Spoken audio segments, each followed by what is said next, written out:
Hear me? Yes! All right, well, thanks for, great to be here. So today is April 19th. On April 23rd of 1968, I stepped through the window of the barricaded Fairweather Hall and joined the occupation of 1,000 Columbia students who were protesting another war, the Vietnam War, and we were protesting against the racist takeover of Morningside and Harlem by the trustees of Columbia University. Now, you will not find my name in the histories of that time. I was not one of the principal leaders, but I was elected to the strike committee from Fairweather as one of the delegates, so I do know what went on at the time. And, you know, people say, well, you have a different perspective as you grow older on the radicalism of youth. So from the perspective of 56 years, looking back on this and what you're doing, I just want to say to you, you're doing great. This is a historic step forward, and we have to escalate. By way of further introduction, my day job is as a physicist. I research fusion energy, the energy of the sun, developing a form that is cheap, clean, safe, and can replace all fossil fuels starting in this decade. I have some literature with me, not enough for all of you, but I will be passing it out. But please visit us at lppfusion.com on the web to learn more, because fusion is essential to socialism.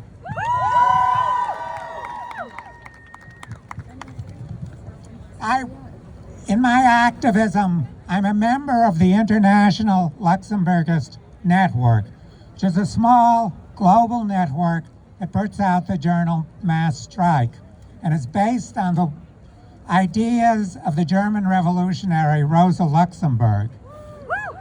So I want to ask you briefly, raise your hands if you know who Rosa Luxemburg is. Okay, that's fine, most people don't. Rosa Luxemburg was the principal leader of the socialist faction within the German Revolution of 1918, which brought an end to World War I. She was also a leading theoretician of the revolutionary socialist movement in the decades prior to World War I. She was so dangerous to the German capitalists that only 3 months into the revolution, the Social Democratic government assassinated her. But her writings have had a great influence on the movement since then. And I want to in particular talk about what she wrote 100 years ago, a pamphlet about the process of mass strike. Because the process of mass strike is the process that's starting right here at Columbia and across the United States and the rest of the world. The mass strike she studied first in the revolution of 1905, an abortive revolution in Russia. But it was a process that she said was general to the organization of the working class. And since her death in that century, this pattern has been repeated again and again. And we saw it repeated here on campus in 1968 and around the world in 1968. So I want to just talk about a few points she made that are very relevant to understanding the process that we're taking part in right now. The first point is that mass strikes arise only in periods of severe crisis, when the capitalist regime is leading humanity into a dead end.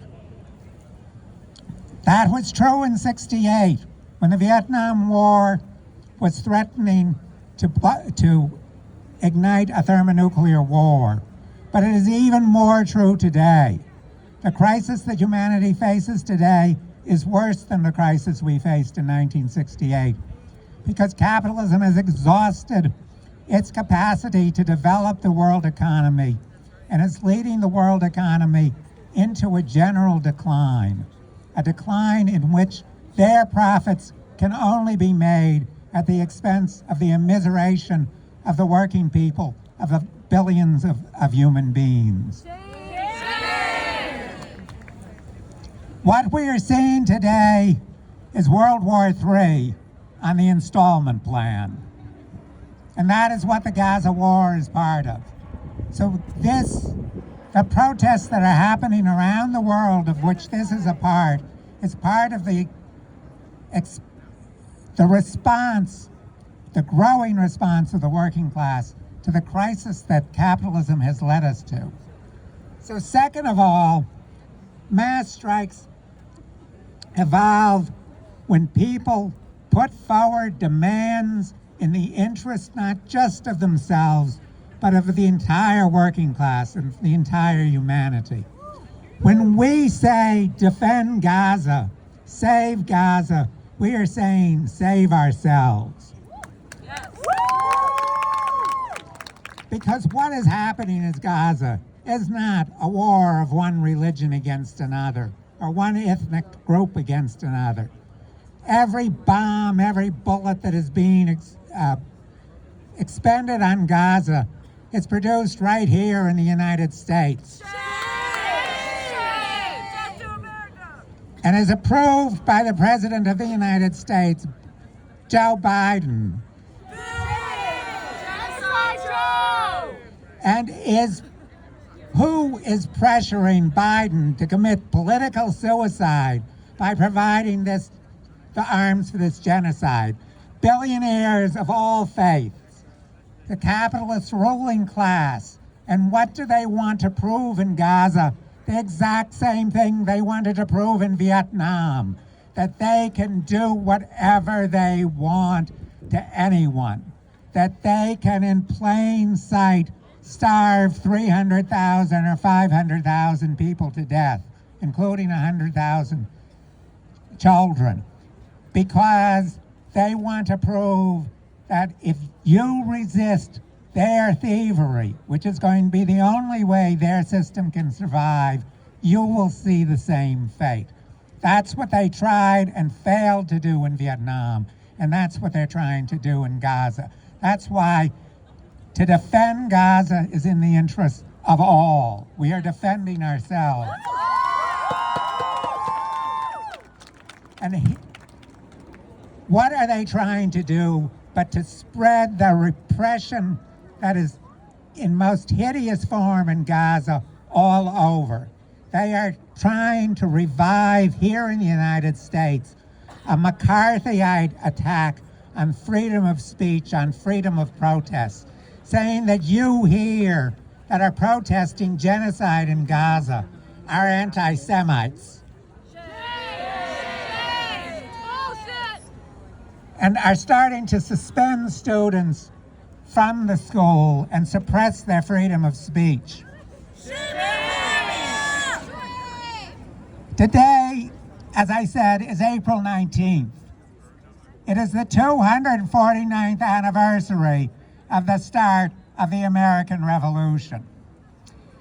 And the American revolutionaries, not socialists, realized a quarter millennium ago that no nation can be a democracy if it has a ruling religion, if it has a state religion. And they dare say that by our criticizing the form of government of Israel, which has a state religion, which cannot be a democracy, that makes us anti-Semites. While they trample on the rights that the revolution won for us, the right to freedom of speech, the right of free assembly, the rights that were trampled on when the New York City police came and arrested people for exercising those rights guaranteed by the Bill of Rights. So who are the real anti-Semites? The real anti-Semites are the people who say to criticize genocide is to criticize Judaism. They are trying to associate people who have the Jewish faith with the crimes of the Israeli death forces, with the crimes of the Israeli government. The anti-Semites are there in Low Library. That's right! And who is President Sharfiq? President Sharfiq is a leading exponent, a leading implementer of the mass thievery that is being enforced by the billionaires. Vice President of the IMF. What is the IMF? The IMF is a gigantic hoodlum organization that is effectively transferring trillions of dollars of wealth from the billions of population in the poorest countries to the pockets of a few thousand billionaires and their banks. The third point is that in a mass strike process, repression breeds the growth of the mass strike, because the mass strike reaches out to broader and broader layers. In 1968, we were able to hold the buildings for a week, even though Grayson Kirk wanted to resist us all, because we had the support of the people of Harlem who were fighting against the same enemies. That's right. And this was a few weeks after the nationwide riots that followed the assassination of Martin Luther King. So they did not dare bring police on campus until they had, to a certain extent, mollified that threat. In the days after, 1,000 of us were arrested, and this entire campus was, where you were now sitting, was charged by the mounted police of New York City, injuring hundreds of others. We were able to mobilize the entire 30,000 students on Columbia campus into a general strike. And we shut the campus down for the rest of the semester.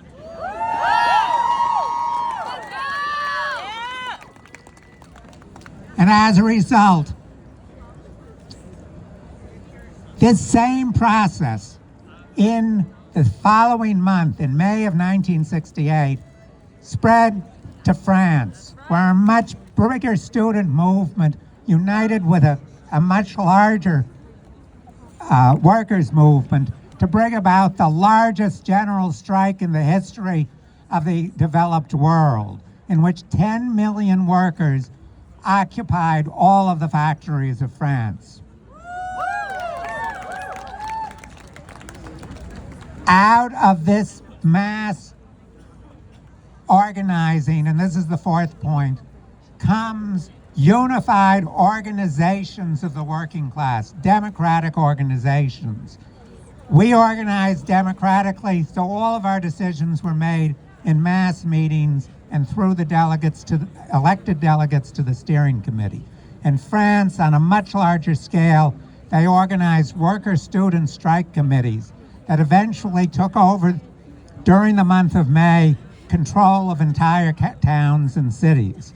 And if they had organized a national strike committee, they were threatening to take over and have a socialist revolution in the entire country. That mass organizing, that mass coming together of the working class is what terrifies the ruling class, because they know, as Shelley said 2 centuries ago, we are many, they are few. And it is by the fear of that unification that mass strikes bring concessions.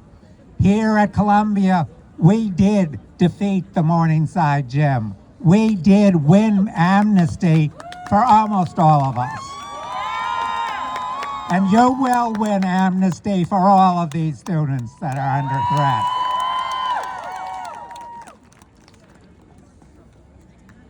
France, the faster movement, which frightened the ruling class with the threat of revolution, a threat they remember to this very day, won a better life for millions of workers in France and throughout Europe. It won shorter hours. Before '68, the Europeans were working longer hours than Americans. Now they work 2 months shorter than we do.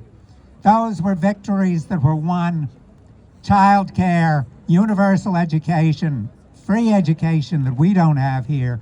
Those were victories that were won by the mass strikes of 1968 and '69. So out of these come concessions, but those concessions can, in a crisis like today, feed a broader and broader mass movement. Because a mass strike is the school in which the working class learns to run society. This hasn't happened yet, but it must happen now, because Luxemburg's final point was that the mass strike is the process of revolution, the process of transforming the society. Right now, to escape the threat of a new dark age, we have to transform society on a global scale. And as Marx said, only in a revolution can the muck of all ages be thrown off and the working class become fitted to found society anew. So today, you can reach out to the broader forces that can support you, to the faculty here, which has the power to strike this and shut this place down, to the students at other universities, CUNY, to other workers. One of the activities that we are ourselves engaged in is organizing protests on May Day and going forward to May Day, and I have literature on this too, to shut down the supply of arms, to shut down the shipment of arms at the choke points, at the ports where workers handle arms and where a few hundred workers can shut the largest ports in the United States. And it is extremely important for the student movement to turn out in solidarity to stop the war machine and stop the shipments of arms to Israel.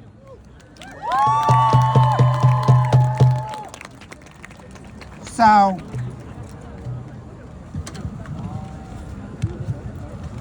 that's some of the wisdom that Luxemburg has to pass on. And I urge people to visit our website, luxemburgism.org, where you can read all of this, her writings and our writings. And since you're students, this is what you should be studying. One last point on my own behalf. Perhaps this is an unnecessary warning or perhaps controversial. I do want to warn people, in the light of the recent events of the past few days, to never be drawn into the fallacy that the enemy of my enemy is my friend. I hope nobody is applauding the mullahs in Tehran because they have shot a few rockets at the mullahs in Tel Aviv. Because the mullahs in both capitals have a lot more in common than they have against each other. Both of them, their religion is theft. And they use religion as a disguise of their theft of the wealth of their countries. And they have in common that they want to divide the working class by oppressing women.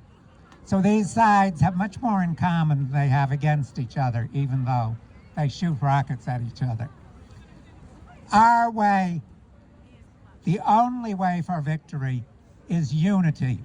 Unity of the entire working people, not only here, but throughout the world. That's how, on a small scale, we won in '68, and that's how, on a much larger scale, we will win in 2024, which will be a year of revolution that will far surpass that of 1968. So to conclude, I just want to say that back in the day, we did have, I'm sure you have your own chants, but we did have a few chants that seemed to be appropriate to any occasion. So I would just suggest, as a few chants we could end on was, Sharfik, Sharfik, you can't hide. Sharfik, Sharfik, you can't hide. Stop backing genocide. Stop backing genocide. Sharfik, Sharfik, you can't hide. Sharfik, Sharfik, you can't hide. Stop backing genocide. Stop backing genocide. And then from the civil rights movement, which I also participated in, we had this chant, "Oh, Wallace," that referred to George Wallace, the governor of Alabama. "You can't jail us all. Segregation's bound to fall."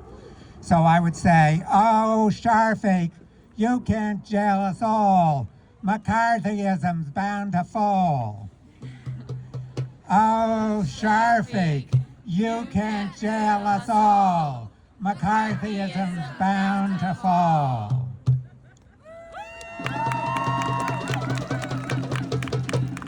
And the final chant, which was a very simple one, that during the strike that we ended on, and I hope that will foreshadow what will happen on this campus in the coming weeks. We simply ended by saying, "Strike, strike, strike, strike, strike, strike, strike, strike, strike, strike, strike, strike, strike, shut it down." Thank you.